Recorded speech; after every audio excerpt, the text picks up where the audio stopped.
ಮಾಜಿ ಸಚಿವ ಎಚ್.ಡಿ. ರೇವಣ್ಣ ಅವರನ್ನ ಎಸ್ಐಟಿ ಕಸ್ಟಡಿಗೆ ನೀಡಲಾಗಿದೆ ಅನ್ನುವಂತಹ ಅಪ್ಡೇಟ್ಸ್ ಲಭ್ಯವಾಗ್ತಾ ಇದೆ. ಸುಮಾರು 45 ನಿಮಿಷಗಳ ಕಾಲ ಜಡ್ಜ್ ಮುಂದೆ ವಿಚಾರಣೆ ನಡೆಸಿದ ನಂತರ 3 ದಿನಗಳ ಕಾಲ ಎಸ್ಐಟಿ ಅಧಿಕಾರಿಗಳ ಕಸ್ಟಡಿಯಲ್ಲಿ ಇರಲಿದ್ದಾರೆ ಎಚ್.ಡಿ. ರೇವಣ್ಣನವರು. ರೇವಣ್ಣನವರಿಗೆ ಜುಡಿಷಿಯಲ್ ಕಸ್ಟಡಿನೋ ಅಥವಾ ಎಸ್ಐಟಿ ಕಸ್ಟಡಿನೋ ಅನ್ನುವಂತಹ ಕ್ವಶನ್ ಮಾರ್ಕ್ ಇತ್ತು. ಎಷ್ಟು ದಿನಗಳ ಕಾಲ ಕಸ್ಟಡಿಗೆ ನೀಡಲಾಗಿದೆ ಅನ್ನುವಂತಹ ಇನ್ಫಾರ್ಮೇಶನ್ ಇನ್ನಷ್ಟು ಬರಬೇಕಾಗಿದೆ. ಆದರೆ ಸದ್ಯಕ್ಕೆ ಲಭ್ಯವಾಗ್ತಾ ಇರುವಂತಹ ಅಪ್ಡೇಟ್ಸ್, ಮಾಜಿ ಸಚಿವ ಎಚ್.ಡಿ. ರೇವಣ್ಣ ಅವರನ್ನ ಎಸ್ಐಟಿ ಕಸ್ಟಡಿಗೆ ವಹಿಸಲಾಗಿದೆ. ಇನ್ಮೇಲೆ ಎಸ್ಐಟಿ ಅಧಿಕಾರಿಗಳು ಅವರನ್ನ ತೀವ್ರವಾಗಿ ವಿಚಾರಣೆಯನ್ನ ನಡೆಸ್ತಾರೆ. ಎಸ್ಐಟಿ ಕಸ್ಟಡಿಗೆ ನೀಡಿರೋದ್ರಿಂದ ಆ ಸಂತ್ರಸ್ತೆ ಕೊಟ್ಟಿರುವಂತಹ ಸ್ಟೇಟ್ಮೆಂಟ್ ಆಗಿರಬಹುದು. ಮತ್ತೊಂದು ಕಡೆ ರೇವಣ್ಣನವರಿಗೂ ಈ ಕಿಡ್ನಾಪ್ ಪ್ರಕರಣಕ್ಕೂ ಯಾವ ರೀತಿಯಾಗಿ ಸಂಬಂಧ ಇದೆ? ಸತೀಶ್ ಬಾಬು ಅನ್ನುವಂತಹ A2 ಆರೋಪಿಯನ್ನ ಈಗಾಗಲೇ ಅರೆಸ್ಟ್ ಮಾಡಲಾಗಿದೆ. ಆತನಿಗೂ ರೇವಣ್ಣನವರಿಗೂ ಹೇಗೆ ಪರಿಚಯ, ಹೇಗೆ ಲಿಂಕ್ ಇತ್ತು? ಈ ಪ್ರಕರಣಕ್ಕೆ ಸಂಬಂಧಪಟ್ಟಂತೆ ಆ ಮಹಿಳೆ ನಾಪತ್ತೆಯಾಗಿದ್ದು ನಿಜಾನೋ ಸುಳ್ಳೋ, ಅಥವಾ ಅವರ ಆಪ್ತರ ಮನೆಗೆ ಹೋಗಿದ್ದೋ, ರೇವಣ್ಣನವರ ಆಪ್ತರ ಮನೆಗೆ ಹೋಗಿದ್ದೋ, ಅಥವಾ ಯಾರಾದ್ರೂ ಕರ್ಕೊಂಡು ಹೋಗಿ ಬಿಟ್ಟಿದ್ರೋ, ಯಾವ ಕಾರಣಕ್ಕೋಸ್ಕರ? ಓಕೆ, ಈಗ ಬರ್ತಾ ಇರುವಂತಹ ಅಪ್ಡೇಟ್ಸ್, ಎಸ್ಐಟಿ ಕಸ್ಟಡಿಗೆ 4 ದಿನಗಳ ಕಾಲ ರೇವಣ್ಣ ಅವರನ್ನ ನ್ಯಾಯಾಧೀಶರು ನೀಡಿದ್ದಾರೆ. 5 ದಿನಗಳ ಕಾಲ ಕಸ್ಟಡಿಗೆ ಕೇಳಿದ್ರು ಎಸ್ಐಟಿ ಅಧಿಕಾರಿಗಳು. ಆದರೆ 4 ದಿನಗಳ ಕಾಲ ರೇವಣ್ಣನವರು ಎಸ್ಐಟಿ ಕಸ್ಟಡಿಯಲ್ಲಿ ಇರಲಿದ್ದಾರೆ. 10 ಹಲವು ಪ್ರಶ್ನೆಗಳಿಗೆ ಉತ್ತರವನ್ನ ಕೊಡಬೇಕಾಗುತ್ತೆ.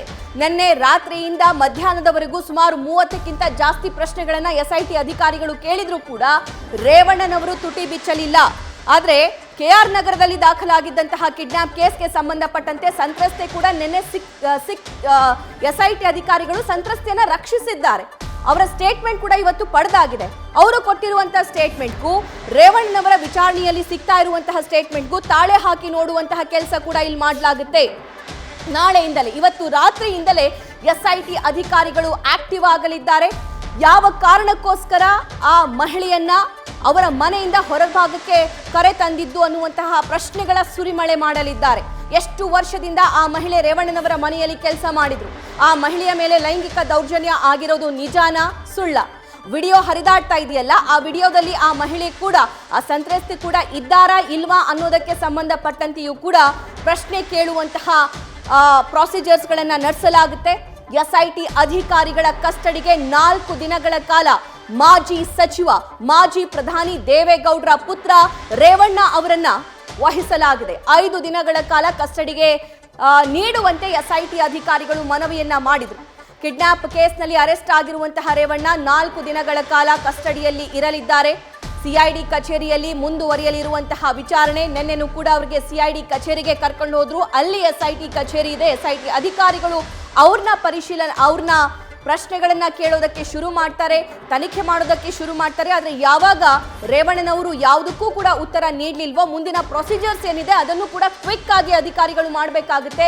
ನಿನ್ನೆ ರಾತ್ರಿ ಬೌರಿಂಗ್ ಹಾಸ್ಪಿಟಲ್ಗೆ ಕರ್ಕೊಂಡು ಹೋಗಿರ್ತಾರೆ. ಸೊ ಆ ಸಂದರ್ಭದಲ್ಲಿ ಅವ್ರದ್ದು ಬ್ಲಡ್ ಚೆಕಪ್ ಆಗಿರುತ್ತೆ, ಶುಗರ್ ಚೆಕ್ ಮಾಡಿರ್ತಾರೆ, ECG ಮಾಡಿರ್ತಾರೆ. ಅವರ ಎಲ್ಲ ಓವರಾಲ್ ಆಗಿರುವಂಥ ಮೆಡಿಕಲ್ ಚೆಕಪ್ ಕೂಡ ಮುಗ್ದಿರುತ್ತೆ.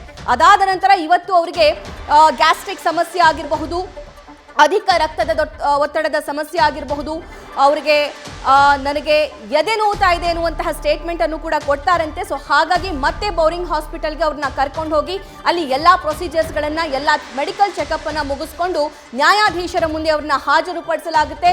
40 ರಿಂದ 45 ನಿಮಿಷಗಳ ಕಾಲ ನ್ಯಾಯಾಧೀಶರ ಮುಂದೆ ಅವ್ರನ್ನ ಎಷ್ಟು ದಿನಗಳ ಕಾಲ ವಿಚಾರಣೆಗೆ ತಗೊಳ್ಬೇಕು, ಕಸ್ಟಡಿಗೆ ತಗೊಳ್ಬೇಕು, ಯಾವ ಕಾರಣಕ್ಕೋಸ್ಕರ 5 ದಿನ ಕಸ್ಟಡಿ ಕೇಳಿದ್ರು ಅನ್ನೋದಕ್ಕೆ ಸಂಬಂಧಪಟ್ಟಂತೆಯೂ ಕೂಡ ಅಲ್ಲಿ ನ್ಯಾಯಾಧೀಶರು ಪ್ರಶ್ನೆ ಮಾಡ್ತಾರೆ. 5 ದಿನ ಕಸ್ಟಡಿ ಯಾಕೆ ಅಂತ ಪ್ರಶ್ನೆ ಮಾಡ್ತಾರೆ.